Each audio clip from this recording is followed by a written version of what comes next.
킬링 타임 이런 게 아닌 거지. 뭐 엄복동 이런 거 있잖아. 갑자기 복동이를 왜 까? 아 죄송합니다. 아 엄복동이 그렇게 나쁘진 않았거든. 저는 리얼 좀 편집해 주세요. 안녕하세요, 당민입니다. 오늘은요, 얼마 전에 봉준호 감독이 칸에서 황금 종려상을 받았죠. 기생충 영화가 개봉하기 전에 크루들이랑 얘기를 하다가, 저도 뭐 엄청 잘 알고 막 그런 건 아니지만 이 친구들이 많이 몰라가지고 이거를 좀 기획으로 만들어서, 부족한 지식이지만 좀 컨텐츠로 만들어서 얘기를 해보면 좋겠다 싶어서 이렇게 기획을 하게 됐습니다. 봉준호 감독 뭐 황금 종려상 탔다. 나 맨 처음에 그거 황금 독수리상인 줄 알았죠. 뭐 유명한 작품이 뭐가 있는지 좀 궁금해서. 봉준호 씨가 누구죠? 봉준호는 현재 우리나라에서 최고의 거장 영화 감독 중에 하나다. 뭐 어느 정도 네임밸류라고 하냐면은, 예를 들면 뭐 영화 동아리 같은 데 가면은 당신 뭐 누구 좋아하십니까? 이럴 때 일종의 치트키라고 하면 될 것 같은데, 스무스하다, 먹여준다. 왜냐면 이게 아주 대중적이면서도 작품성도 있기 때문에, 유명한 작품이라고 하면은 뭐 살인의 추억이라든지 괴물이나 마더, 설국열차 정도가 있을 것 같은데, 사실 뭐 이 한국 사람이 봉준호 영화를 아예 안 보거나 한 번도 안 들어봤다 이러기는 힘들지 않을까 생각이 드는, 아무튼 그런 감독입니다. 요즘 뉴스에서 칸 영화제에서 봉준호 감독님 황금 종려상을 탔다고 하는데 얘기를 많이 들어봤는데 유명한 건 알아. 뭐가 그렇게 대단하길래 문화면 뉴스를 장식을 하고 있는지. 근데 그게 어디 영화제예요? 칸 영화제. 아니 칸이 어디야? 프랑스. 이 정도입니다. 내 그럴 수 집이 너무 있지. 낮았나 봐. 그럴 수 있죠. 예. 당연히 모를 수 있는 거고, 일단 세계 3대 영화제가 있는데, 칸 영화제, 베를린 영화제, 베니스 영화제 이렇게 있는데, 영화 축제 뭐 비슷한 그런 거라고 보면 될 것 같은데, 전 세계 그 한따까리 하는 영화들이 다 모여가지고 상영을 하는 그런 축제 같은 거지, 일종의. 그러다 보니까 당연히 시상식 같은 것도 하겠죠. 근데 이게 칸 영화제는 상이 여러 개가 있는데, 이번에 봉준호 감독이 받은 그 황금 종려상이 칸의 상징적인 최고의 상입니다. 올해 최고 영화에 선정된 작품한테 주는 상이 바로 황금 종려상이고, 그러다 보니까 대단한 거죠. 국내에서는 이게 최초로 받은 거고, 그리고 또 이 영화가 아직 개봉도 안 하고 정보도 많이 누출이 안 됐기 때문에 사람들이 굉장히 궁금해하고 기대감도 있고, 이러다 보니까 뉴스에 계속 나오지 않나 이런 생각이 드네요. 개봉이 안 된 영화만 상을 받아요? 아니요, 개봉된 영화도 봤죠. 영화제 시상해주는 영화가 아까 3개 있다고 했잖아요. 저는 아카데미 들어봤는데 그거랑 무슨 차이예요? 영화 시상식이 세계에 엄청 많잖아요. 칸 영화제, 베를린 영화제, 베니스 영화제 이렇게 있는데, 그거를 이게 세계 3대 영화제라고 합니다. 그리고 또 영화제가 뭐가 있냐면은, 제가 굉장히 좋아하는 그런 공포 영화나 스릴러, 판타지 같은 걸 다루는 시체스 영화제라는 것도 있고, 독립 영화제가 있는데 그게 썬댄스 영화제라고, 아주 느낌적인 느낌? 나 선댄스는 알아요. 예. 인디 계열 네, 느낌적인 그렇죠. 느낌의 예. 그런 영화제가 여러 개가 있는데, 아카데미 같은 경우는 조금 다르죠, 성격이. 왜냐하면 아카데미는 약간 미국 영화 시상식이라고 보면 되고, 오스카상이라고도 하는데 아카데미상이랑 오스카상이 똑같은 겁니다. 뭐 간간히 보면 뭐 다른 상으로 아는 분들이 있는데 어쨌든 똑같은 거고, 미국 최고의 영화상이라고 보면 됩니다. 미국 헐리우드 영화가 이 전 세계에서 영향력이 제일 크기 때문에 전 세계 끝판왕이라고 보면 되는 거죠. 그래서 화제가 되는 거고. 감독님마다 스타일이 있다 그러잖아요. 작품은 다 다르지만 영화를 봤을 때 어떤 공통적인 이런 특징이 좀 있다. 내가 아는 것만 얘기를 하자면은, 그냥 간단하게 얘기를 하자면은, 봉준호 영화는 블랙 코미디적 요소가 좀 산재되어 있는 것 같다. 그리고 그런 게 아주 사회적인 메시지를 던지는 거죠. 그런 특징이 있는 것 같고, 캐릭터나 배경 같은 게 아주 단순해 보이는데 의미가 다 있는 거지. 사회 현상 같은 거를 반영하는 뭐 은유적인 표현이라고 해야 되나? 그런 요소로서 영화 내에서 작동을 하기 때문에 이런 게 굉장히 잘 드러난다, 영화를 보다 보면. 그런 특징이 있는 것 같고, 하나하나가 굉장히 디테일하고 짜임새가 있다. 그래서 봉준호 감독 별명이 봉테일이라고 하거든요. 디테일이 굉장히 살아있기 때문에 그런 게 있고, 또 개인적인 생각은 코엔 형제라고 영화를 잘 만드는 감독들이 있는데, 그 형제 영화가 굉장히 블랙 코미디적 요소가 있습니다. 그런 느낌이 약간 봉준호 감독 영화에도 좀 드러나더라고요. 물론 봉준호 감독이 코엔 영화 중에 파고라고 있는데 그것도 좋아한다고 하니까 영향을 받은 것 같아요. 개인적으로는 그 정도 생각이 드네요. 대표작 얘기해주니까 송강호 배우를 좋아하는 것 같아요. 봉준호 감독이 보니까 괴물 거기 아빠 역할? 그거 그것도 송강호고 살인의 추억. 살인의 추억도 송강호고 심지어 이번에 기생충도 송강한 거야. 그러네. 송빠. 봉준호 감독 송빠.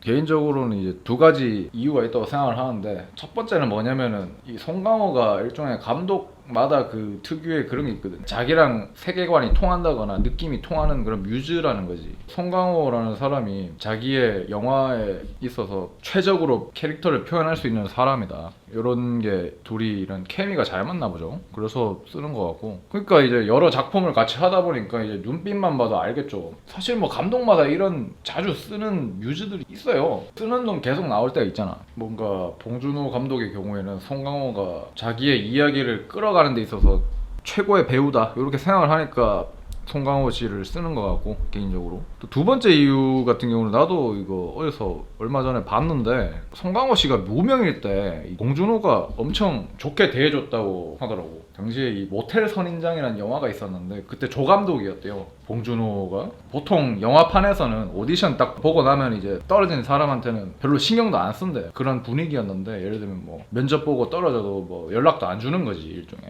근데 이게 당시에 이 오디션에 송강호가 떨어졌는데 조 감독이었던 봉준호가 삐삐 같은 걸로 메시지를 보냈대요. 굉장히 정성스럽게 당신 연기 되게 잘 봤다. 근데 뭐 좀 아쉽다. 같이 다음에 하자. 이런 식으로 굉장히 배려심 넘치는 메시지를 보내줬다고 합니다. 그래서 그때 송강호가 무명일 때니까 얼마나 감동이겠습니까. 그래가지고 이 사람은 진짜 된 사람이다. 이 사람이 나중에 감독이 되면은 나 잘 돼가지고 이 사람 영화에 꼭 출연하겠다. 이런 아주 뭐 그런 결심을 하게 됐다고 하는데, 아무튼 이런 이유 때문으로 저는 알고 있고요. 그러면 황금 종려상 수상작 중에 저희 같은 영알못이 알만한 영화 대중적인 애들이 있어요. 그리고 오빠는 어떤 수상작을 제일 좋아하는지, 역대 수상작 중에서. 사실 이 칸 영화제 특성이 뭐냐면은 선정작들을 보면은 존나 대중적이지가 않습니다. 그래가지고 뭐 영화에 관심이 크게 없으면 잘 모를 것 같아요. 냉정하게 말하면 찾아보지 않는 이상 잘 모를 것 같은데, 그래도 좀 알려진 영화라고 하면은 지옥의 묵시록이라는 영화가 있는데, 아주 유명한 영화, 전쟁 영화인데,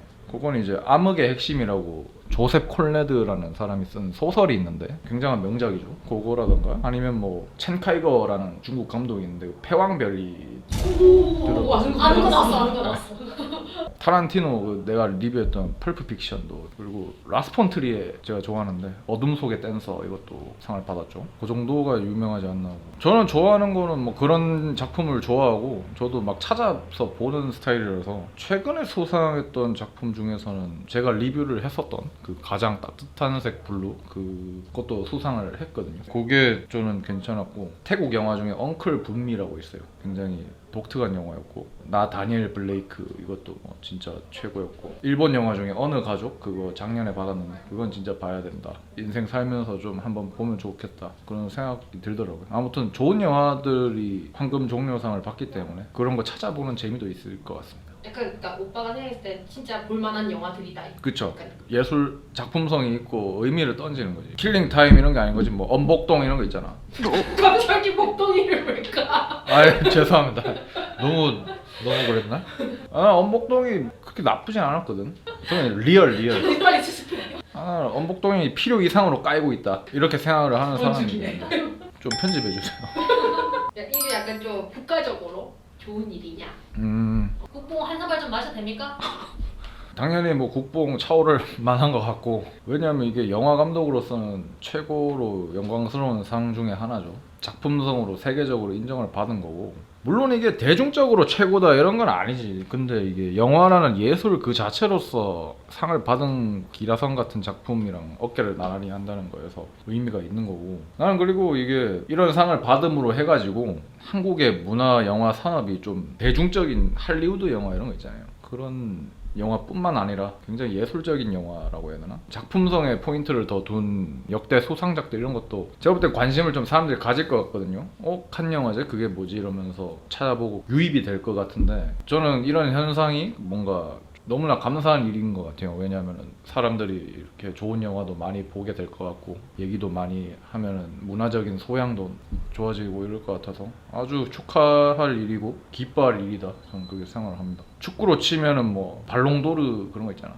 그런 거 우리나라 선수가 받았다 뭐 이런 느낌이라던가 노벨 문학상을 받았다 뭐 그런 느낌이라고 보면 될 것 같아요. 우리 30일날 같이 기생충 보러 가기로 했잖아요. 예. 사전에 좀 알고 가면 좋을 것 같은 게 있을까요? 사실 저도 잘 모르겠어요. 사실 저는 이 기생충 시놉시스만 읽고 뭐 그랬을 때는 굉장히 전형적인 그런 내가 아는 그 외국 영화 중에 퍼니 게임이라는 영화가 있거든요. 그런 거나 뭐 버그만 키아누 리브스 나온 영화 중에 노크노크라는 영화가 있는데 정체불명의 인간들이 남의 집에 들어가서 막 깽판 치고 막 나중엔 집을 장악하는 그런 비슷한 게 아닐까 했어요. 그냥 딱 시놉시스만 봤을 때는 뭐 그런 느낌 아닐까 했는데 이번에 뭐 공개된 트레일러나 뭐 이런 거라던가 칸에서 반응이라던가 이런 걸 보니까 굉장히 뭔가 전혀 다르다고 해야 되나? 독특하면서 예측이 불가능하다. 뭐 골 때리는 영화가 나오지 않을까 뭐 이런 생각이 들어서 그냥 재미있게 보러 가면 되지 않을까 뭐 그런 생각이 듭니다. 시놉시스가 약간 그런 건가요? 좀 줄거리 같은 거예요?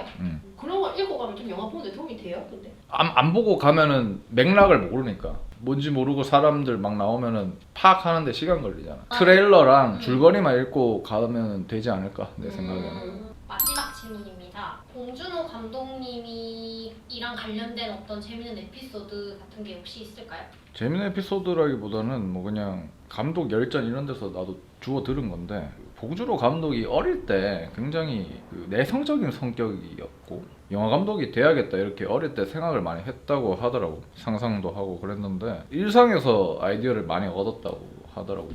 만화책방 같은 데서 설국열차 만화책 보고 이걸 영화로 만들어야겠다 이런 생각을 하거나 아니면 뭐 한강 다리 막 지나가다가 우연히 헛것을 봤는지 모르겠는데 괴물 같은 거를 문득 보고 이거 영화로 이거 소재로 만들어야겠다 이런 식으로 굉장히 생각 같은 걸 많이 했대. 굉장히 독특하잖아요. 영감을 막 일상에서 막 그렇죠. 어찌 보면 이게 괴짜라고 볼 수 있는 거잖아요. 보통 사람한테 이런 얘기 헛생각하고 있네 이런 게 많을 텐데 괴짜라고 볼 수 있는 부분이 나는 문화생활에 있어서 아주 중요하다고 생각을 하거든. 지금 사람들이 굉장히 획일화돼 있어요. 어린 봉준호 같은 그런 무한한 가능성을 가진 새싹들이 좀 상처를 받지 않았으면 좋겠고 미래의 봉준호들이 그 꿈을 접을 수도 있으니까 봉준호 감독의 그런 에피소드 같은 거를 미루어 봤을 때 독특한 감성을 가지고 있는 괴짜들에 대해서 포용할 수 있는 그런 분위기가 되어야 되지 않나 뭐 이런 생각도 들고 아무튼 봉준호 감독은 실생활에서 굉장히 소재를 많이 캐치를 했다고 합니다. 힌트를 얻고 그래서 세계 최고의 감독이 되었죠.